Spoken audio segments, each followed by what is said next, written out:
start our World AIDS Day recognition, honoring all of those people that you have named and you have thought of. And what this candle is going to be for is it just when you come by or when you see it, put prayers in here. Just take a moment sometime while you're here, when we are having a time together, to just put the prayers. There are those of us that we know that are HIV positive at this time, who have AIDS, and those who have passed away. And now I want to introduce our speaker for today, Daniel Canales and our wonderful Reverend Janet Childs. Yay! Woo! It is such a pleasure and an honor to look out upon all of you. And it is with great joy that I introduce my beautiful colleague, Daniel Canales. Hello. Hi, Daniel.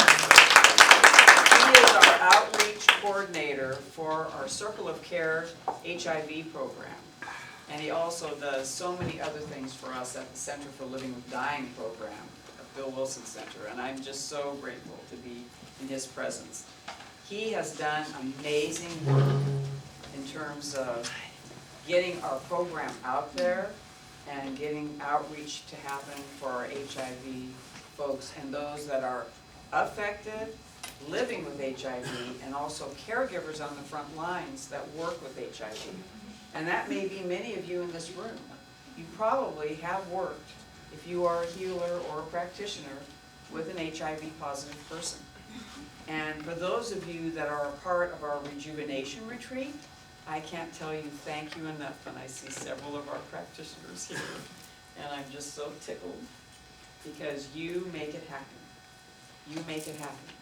Now, when HIV started... Janet, can I ask you something? Could you use the microphone? Oh, absolutely. Because it goes on the video that Gotcha. goes out. You can hold it in your hand. We'll hold it in our hand. You don't have to be tethered Beautiful. to the podium, okay? Is that better? Oh, yeah. Okay. Sorry, I have such a big mouth. Yes. Yeah, now I can see you better. My lovely tongue. So actually, when HIV started, does anyone know when we first knew that something was going on with HIV? When was it? How many years ago, do you imagine? 82, 70. It was in the 70s. Yeah. It actually started in the 70s. So the Center for Living with Dying is 43 years old. The AIDS crisis is 40 years old. Now, what we used to be called was GRID. And what did that stand for? Gay-related immune deficiency. And it was discovered in New York and in San Francisco that many gay men, primarily, were dying of an unknown immune deficiency. We didn't know what it was. We just knew that it was targeting that particular population, and that's where it got its name. There were much fear around it when it first started. There was an incredible amount of fear. In fact, when I recommended that we start a Circle of Care program, it was before we were in the mansion. We were living in Campbell, and literally my boss at the time, Mary Ann Kelly, and Charmel said, "Janet, you've really gotten us into a mess. We can't be working with people with HIV. We don't know what it is," at that time called GRID. We don't know if they're contagious. We don't know if we can get it. I mean, we had immediate, and then United Way at that time was supporting us. And they actually threatened, you know, what are you doing with this new program? What are you doing with this new outreach at the time? As it turned out, we know now about HIV that it is not gathered by just casual contact. You know, it's an STD. Now, what does an STD stand for? Sexually transmitted disease. You are good. So You are good. what was the timeline from the time it showed up to the time they realized it wasn't contagious? I'm thinking about 10 years. Really? It's about 10 years. That's And scary. during that time, it was so amazing, because you were told, even the only people that had stepped out to help at that point were the lesbian women. I guess it's the same thing, but it was very interesting because they said, okay, if these are our brothers, we're here to help them. Take care of them, yeah. And yet, you couldn't donate blood if you had ever spoken to a homosexual person. That's how rigorous it was. When you went in to donate blood, they'd say, do you know anybody that's homosexual? And if you said yes, they said, we can't take your blood. So it was a very difficult time. Wow. I did not know about that. I didn't either. Wow. Yeah, I stopped giving It blood was because of that. Just 10 years ago, it was still on the donation, have you had contact with, sexual contact? Because by then they figured it out, but it's still been on the questionnaire to For donate. the Red Cross, to donate blood. Okay, but it's sexual contact. I didn't hear about I the, heard about sexual. yeah, I didn't hear about the, I never wow. heard, Yeah, Wow. because a couple of friends of mine had tried to donate blood, and I said, absolutely not. Wow. So it became very quickly connected with our gay population, LGBTQ community, and HIV. So it became synonymous, didn't it? And so it actually intensified the conspiracy of silence and the stigma for both of those issues.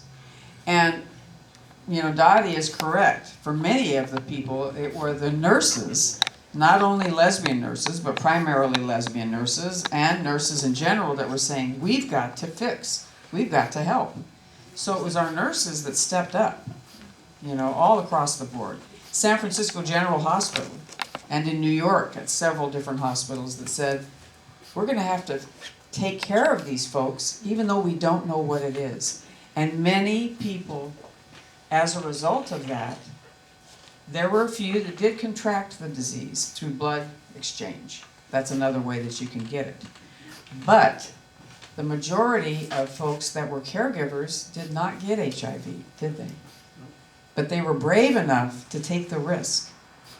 And taking the risk, what they did was they started creating a community of healing. And I have to let you know that the AIDS quilt was started to create a community of healing.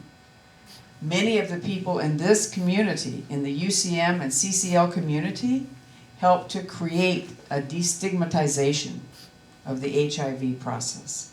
I'll never forget my beautiful brother Ronnie saying, I'm here to tell you I am HIV positive. And he made it very clear. This has been the home for our rejuvenation retreat, which has been going on for 25 years. Woo. Our rejuvenation, isn't that amazing? Yeah. 25 years. And so we've had practitioners that have said, yes, I will come and give healing to our HIV positive folks. I mean, that's the kind of support that we've gotten here. We've always been supported.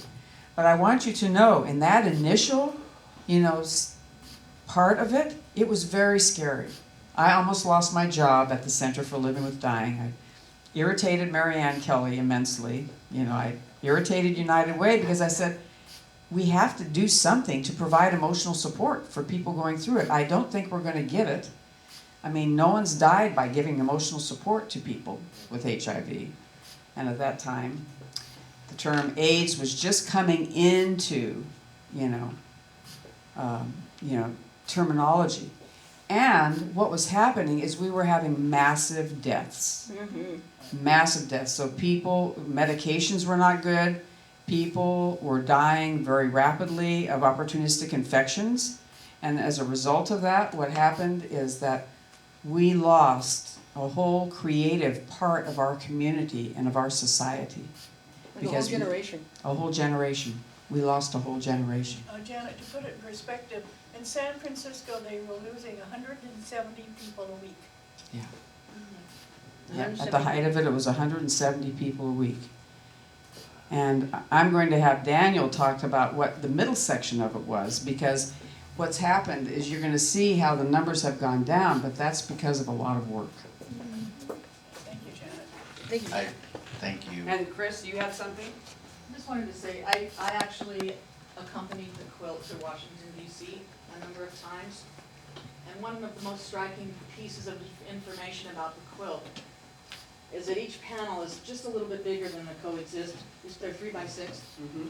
And the reason they're that size is this issue of magnitude. How many people, and it's the size of a person lying down. Right. And so as you would see the quilt, you could envision how many people would that represent. And there are, the quilt is not photographable today, it's not even connectable today because it is so big. You cannot capture that number. Absolutely. Well, I want to thank Dottie and Janet for really doing a good job this morning on talking about HIV and World AIDS Day. And for me, I want to. Like an ice cream cone. You want an ice cream Hold the cone? mic- Sounds mic good. like an ice cream. So what I want to do is I want to kind of add to what these ladies have said. And the reality is that there's many folks still living today with HIV who have been positive for maybe 30 years, right? And what's happened with current HIV infections is that we're seeing younger folks who are contracting the STD. And part of that is because, you know, we have medications now that, you know, are treating the disease like something like diabetes, right? And so a lot of these folks really think, you know, we'll take a pill and I'm good and, you know, everything will be fantastic. So we've seen a rise in HIV, you know, predominantly in the 20 and 30-something age group. And, you know, the nice thing is that we do have medications that are really helping people survive the disease. And that's what I'm seeing now, being out, you know, and talking with folks and getting people more information and bringing them into our fold with the Center for Living with Dying and a lot of other nonprofits and other organizations that are out there also, you know, on the battlefield, trying to get information, trying to talk to people, making sure that we are connecting to those individuals. But also, you know, I mentioned about folks who are surviving, you know, and I mentioned that there's folks that have been HIV positive for 30 years, right? And, you know, back in the 80s and even early 90s, you know, to think that somebody was gonna live past a couple of years was just, you know, that's, yeah, whatever you're saying is not true. But we have proof today that, you know, people are living definitely over 20 years. You know, we're hitting mile markers every year, right? And that's amazing. And I just had a thought come into my head. You know, Janet and I had the privilege of meeting Ryan White's mom, who really helped really push legislation and just laws to really change, you know, and promote, you know, awareness on HIV, and that there are drugs and that there's ways to help, you know, the community to really survive, you know, what's been going on. And so that really helped put a lot of things into perspective. But I want to backtrack a little bit into the 80s and 70s when the epidemic started. And in the mid 70s, they started to see, you know, this disease that was affecting primarily HIV men. And so, you know, the biggest populations in the country, in LA and New York, you know, they noticed that a lot of people out in the arts, right, were just disappearing. Like, where are all our writers, where are our musicians, where are our actors, where are all these artistic people? Why are they dying? And so World AIDS Day actually started, and you guys might have heard this before, it started as the Day Without Art. That was the original way how World AIDS Day started. And a lot of people celebrate that today. So if you go online or you Google it, you might see places where people are still, you know, celebrating a world without art. Because early on, you had a lot of these gay individuals, artistic people who were part of media, entertainment, both in LA and New York, who were just disappearing, right? They were dying, and people are like, what is going on? And so that's how World AIDS Day started, was with a day without art. So that's something to really think about, you know, as you think about today and what's going on, and the folks who have been battling and are surviving HIV is that it's been going on for a long time, and that was the beginning, was with the Day Without Heart. And so, you know, through the 80s, I heard a little bit about it growing up, and it wasn't until the late 80s that I really started to learn more and actually meet people who were HIV positive. And it was about 1990 that I actually lost, you know, a good friend to HIV. And it wasn't until I moved to Houston, Texas, where I actually started helping folks who are HIV positive. And I worked for now the world famous Montrose Clinic, which, you know, has been around for 20-something years, even longer, I think. But folks go there to get treatment, to seek help for HIV, and to get into testing programs, you know, to find cures for HIV. And so they've been in the forefront to help folks with HIV for a long time. And I'm lucky I had the privilege to work there. I worked there as a volunteer for over 2 years. And one of the reasons I went there was not only just, you know, to help folks with HIV, but originally it was, to be honest, was a little bit of a selfish reason. Was I had just moved there, and I really wanted to meet people, right? And so what a better way to meet people is to also help my community too. And so that was a way for me to not only give back, but also meet people, maybe like-minded people as myself, to really be able to give back to the community. And that's really where my passion started, you know, on helping do outreach for HIV individuals and survivors. And so, you know, it's something that I really enjoy doing. It's really a passion. I'm actually lucky to be at the Center for Living and Dying and doing what I'm doing because I really love doing it, right? And so, you know, it really helps being sitting next to Janet because it makes the, you know, life a little easier there. But, you know, it's still a battle, right? And that's why me and Janet are here today, right? And a lot of things that we have been doing just in the last year and a half since I've been at the Center for Living and Dying is that we've actually moved away from actually using the word AIDS. And part of that is because we're seeing a lot less of individuals actually transitioning over to AIDS. We have folks who are just living with HIV, right? It doesn't mean that AIDS doesn't exist or cannot not exist. It just means that we're just not seeing it transition to that. You know, where a lot of you who lived it, but also maybe you've seen it in papers, in the news, or whatever it might be, you know, you're not seeing folks who look like they're at death's bed, right? Who are dying of pneumonias or cancers and stuff. You know, yeah, you're not really seeing that. It's very, very far in between. You know, and I will tell you, from my experience in working with the Center for Living with Dying, and we do run a weekly HIV support group. And even of that support groups that we have, I love it because it's such a mixed group of individuals.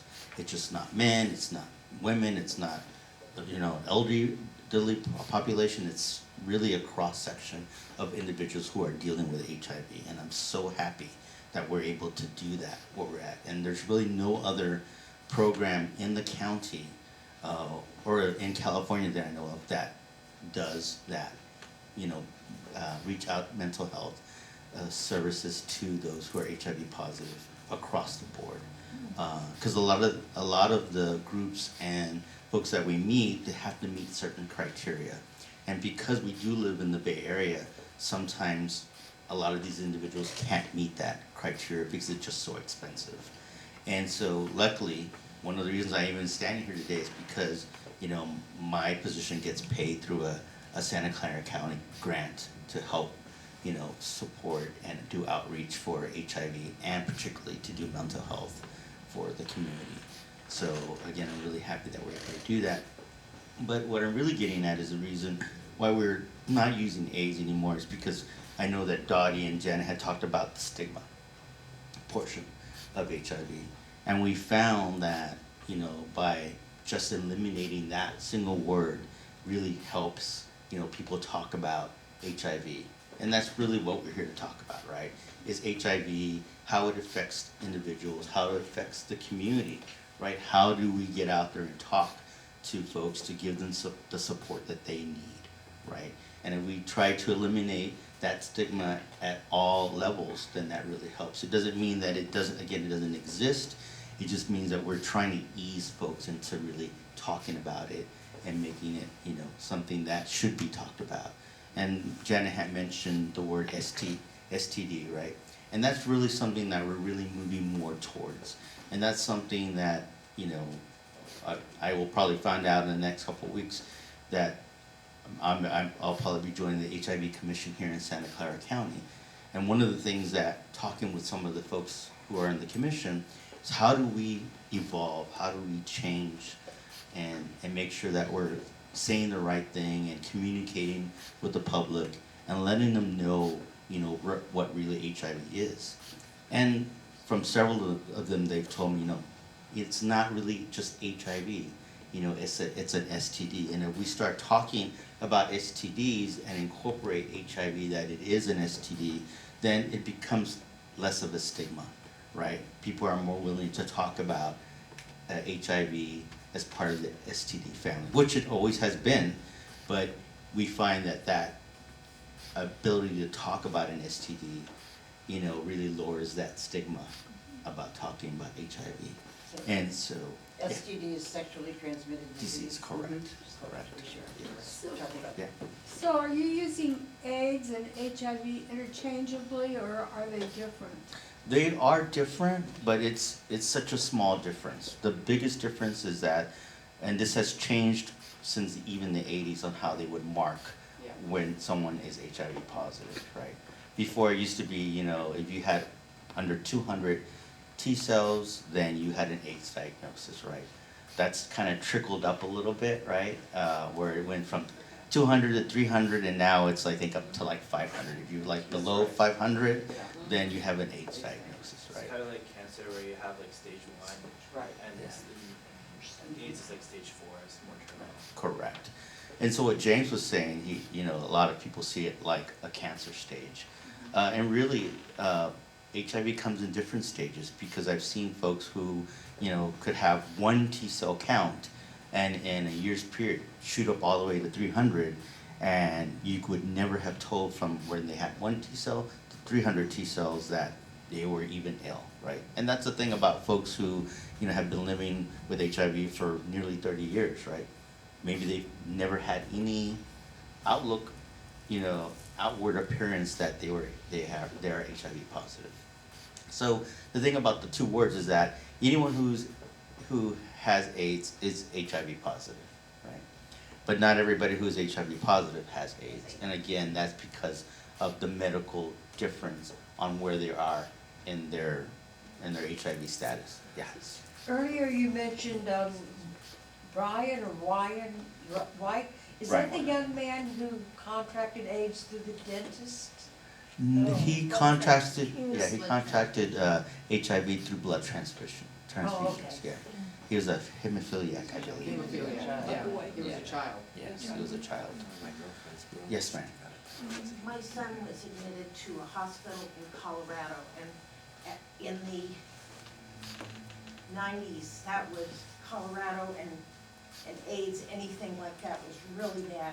And his room, before they would go into his room, everybody suited up in hazmat suits because they had never had a patient.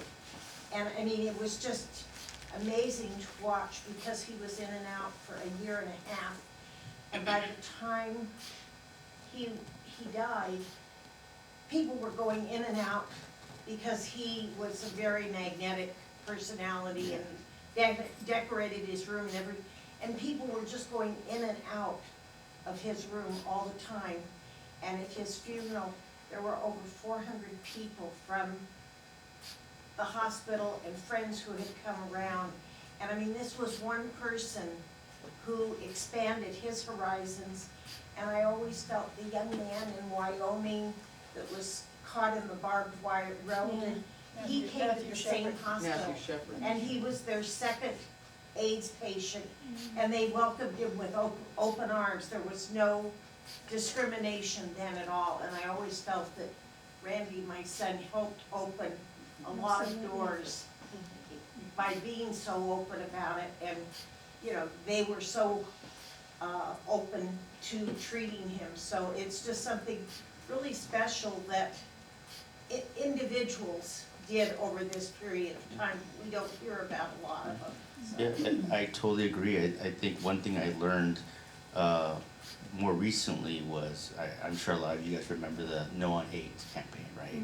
And the one thing I learned during that campaign was that people were more apt to really listen and make the right choice if you put a face to it, right? So it was the first time as a gay man to go out, knock on people's door and say, hey, I'm your neighbor, right? I live at this address, right? I live in your neighborhood. You know, I go to your church, I go shop at your grocery store, right? I'm just a regular person, right? And so that alone really changed people's perception, right, on who these individuals were. Because people were getting misinformation or getting whatever information they were getting from different places, and there was nothing consistent, right? So just putting a face to it and saying, hey, you know, I'm part of your family. I might not be blood relative, but I live here, right? We share this community together, right? And so I totally understand what you're saying. And I've even had an experience about 15 years ago, actually at a local hospital here, where I had a friend of mine who had gone in for appendicitis, that they had to be in there for 5 days. And because they were HIV positive, they put him in a room by themselves, right?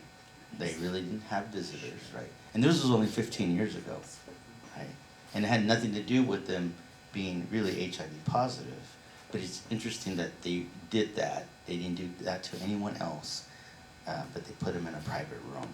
And I mean, they weren't complaining because they had a private room, but it's just, you know, that there's still that stigma out there where people will get treated differently, right? Because If I can say, Yeah.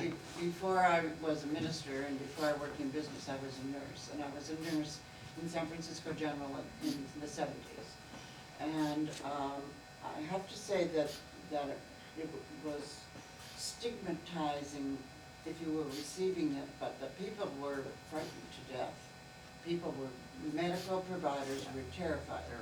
Nobody could figure out what it was or how it was transmitted. And you know, now we look back and say, if you took an intelligent history and were willing to ask people about their sexual practices, you would have figured it out 10 years earlier. But in that time, in that community, they didn't ask those questions. Right. And the conservative, regretfully Christian-based churches really began to put out a message that it was a curse from God for the behavior that was, you know, that they chose to define as not appropriate, and then said, see, my choice about this definition is that these people are not cursed. And that really complicated things for medical personnel who didn't A, understand, B, there was no appropriate guidelines for how to treat, and C, so you just had to be, as Dottie said, you just had to come from your heart and say, you know, this is another human being that I have a responsibility to care for. That's what I pledged. And then you did that, but there was such misunderstanding, such a pathetic lack of knowledge that the medical personnel, and especially doctors who hate it when they can't do anything. You know, they have, if you're going to be the king, you have to have a scepter, something you can wave and say, okay, I'm going to fix things. They couldn't do that. So they backed away. A lot of them wouldn't treat, a lot of them wouldn't. And you're right, a lot of that had to do with really the federal government, because they weren't issuing guidelines. And actually the guidelines really didn't come down till 1995. And yeah, it's pretty amazing. 25 years. And so a lot of those guidelines came from like where I used to volunteer, right? Like the Montrose Clinic, they created those guidelines. So really the CDC and the federal government went to those kind of agencies and said, hey, you guys have been doing this now for 10, 15 years. What are you doing? You know, and that's how really the guidelines came to be, was from already practice that had been happening for 15 already years, you know, out in the nonprofit communities and other, you know, clinics that were already working on this, right? And so, you know, the federal government came really late to the table Right. and said, okay, well, these are the guidelines, right? But that they didn't necessarily create, they just copy and paste it from For from which we should practice. probably be grateful, we waited for them to create them. Still be in the Yeah. Yes. And I often said, you know, I mean, this is kind of a comic relief, but if, you know, if AIDS is the curse, or HIV is the curse, then lesbians are obviously the chosen people. Because, you know, lesbians had the lowest rate of HIV positive.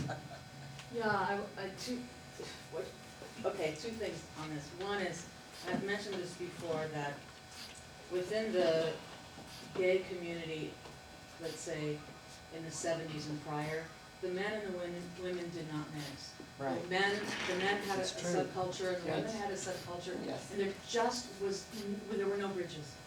So when this disease came along and the men were falling like flies, the women stepped up. That's right. And that's a huge piece of gay history, is that the women stepped up. That's right. They were already, some of them, nurses and caretakers and things like that. But in addition, the dark humor was, if it had been the other way around, that probably wouldn't have happened. Don't know if that's true or not, but in a sense, the women saved the gay community from that perspective. And those are not all the right words, but I just want to put that piece out. The second thing is, I want to offer 2 book titles, just what's been talked about here. If you've never read And the Band Played On by Randy Schultz. And the band played on. It's a long read, it's very good, and it talks a lot about the structures that were not in place and how things went so bad. And I want to suggest a second book, not for everyone by any means, however, if you have the ability to go to dark places and walk through them, The Screaming Room by Barbara Peabody is absolutely extraordinary. And I was reading a review just now that a man was going through his mother's death from cancer, and he looked to that book, The Screaming Room by Barbara Peabody, to understand how he could help her as she was going through her demise. Definitely not a book for everyone, but if you do deal with end of life, it's an absolutely astounding book. And so I just want to say one last word, and why we are here today, all proudly wearing our ribbons, and I will not take off my AIDS bracelet until there is a cure. Okay, I've had this on for almost 30 years, or 25 years. I will not take it, I wear it every day. The only time I had it taken off was when I was in the hospital with heart issues and they had to take it off. And the other thing is that this is how we build community, by talking about it, by having a dialogue about it, by coming to the World AIDS Day events. If you can come and show your support, we can all be allies for and with each other. And thank you for being the community you are. Well, thank you for being the leaders of it. Yay, thank you. And what Janet talked about, we are having events through the county for the next several days. And on the pamphlet I passed out, on the backside, it lists a couple, I think 4 items that are happening. But we also have smaller cards with the actual addresses and stuff. But it kicks off today at 2 o'clock. What you're seeing, what I gave you today is the brochure we'll be handing out at the event. We'll have several speakers. And as we mentioned before, we will have Janet and Ronnie singing at the event this afternoon at 2 o'clock. So hopefully you guys can come join us either this afternoon or some of the other events in San Jose. That would be awesome. They're happening primarily on Tuesday. Yes, most of them that are happening are today and on Tuesday, correct, down at City Hall at San Jose. Daniel, I'd like to give you a roll of Thank you. stickers, so that today, if, you know, a lot of people are gonna show up, and all of a sudden you're gonna see red ribbons, and they're gonna go, I want one of those to represent who I stand up for, so we'd like to, and I don't think, Andrew, you got one, and you might want to. Here, I have one. These are for people who have, to remember people by. Okay, this is the time that we do donation.